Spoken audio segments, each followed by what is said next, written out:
Shure just released the next microphone in the MV7 series. This time around, it's the MV7 Plus. I bought the MV7 in 2021 and was fairly happy with what it offered in terms of features and sound, but there were a few things that felt old and outdated, mostly on the back.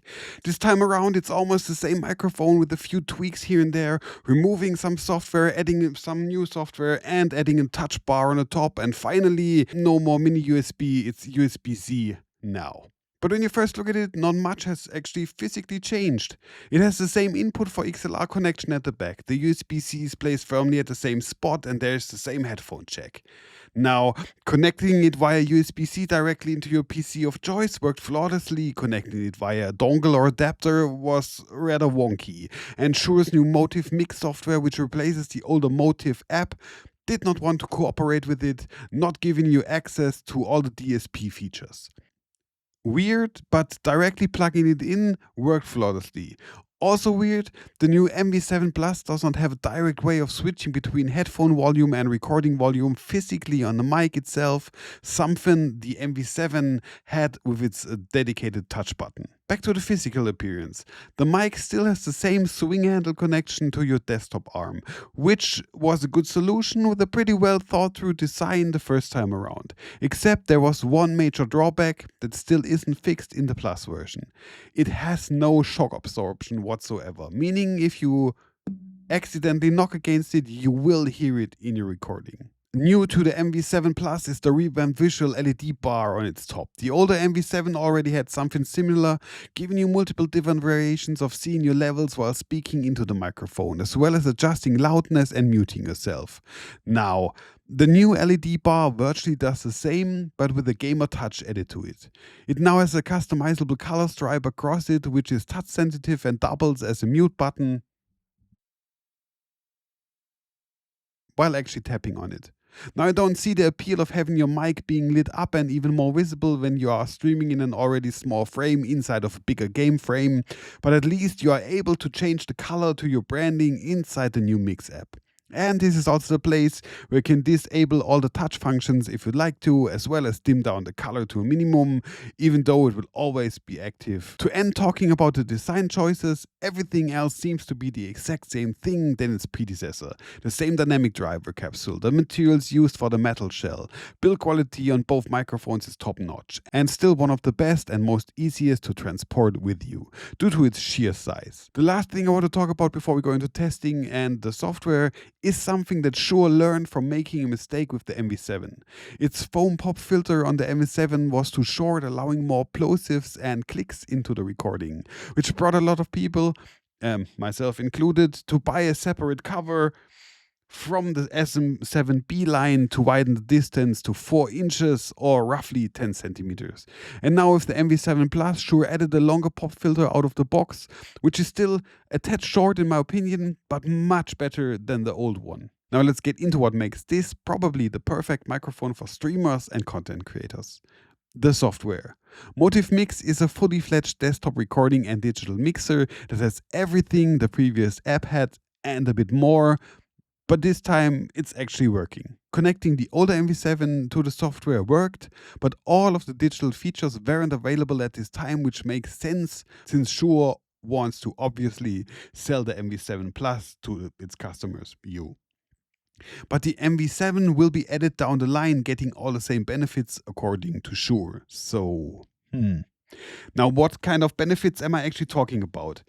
Quite a lot. An auto gain function, Shure's tone shift feature, which lets you choose between neutral, dark and brighter options. This one is neutral. Digital reverb, a real-time denoiser setting, killing off your background noises, a digital popper stopper that works against explosion sounds, a high-pass filter that removes low-frequency sounds such as rumblings from your recording, and the aforementioned customizable LEDs. Let's take a closer look at them. First, Live mode, which lets you see your input directly through the LED bar. You can change the brightness setting from low to max in 4 different steps, as well as change the color of the signal in multiple ways. Next up is pulsing mode, which lets the bar pulse in a color of your choice. This is a nice accent light when it's not directly in frame, or could be used as a pause signal, for example, when streaming, and also shows if your mic is muted or live.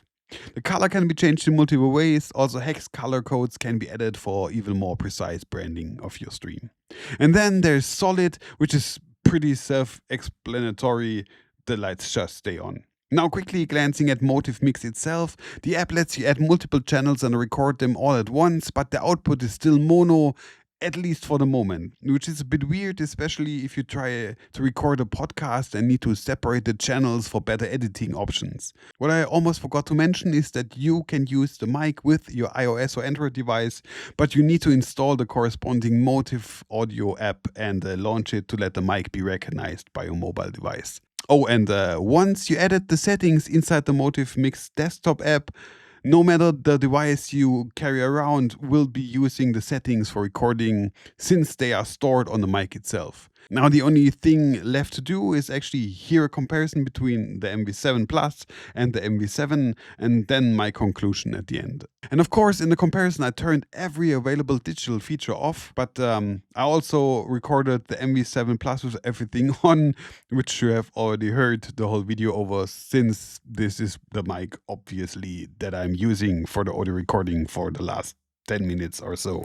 In den Himmel hinauf spannt sich ein Bogen aus Farben, ein Regenbogen, der sich majestätisch über die Landschaft ausstreckt.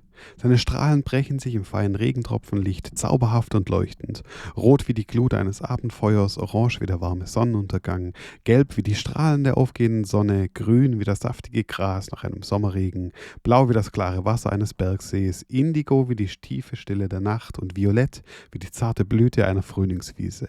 Ein Regenbogen, ein Symbol der Hoffnung und Schönheit, das die Herzen berührt und die Sinne verzaubert. In den Himmel hinauf spannt sich ein Bogen aus Farben, ein Regenbogen, der sich majestätisch über die Landschaft erstreckt.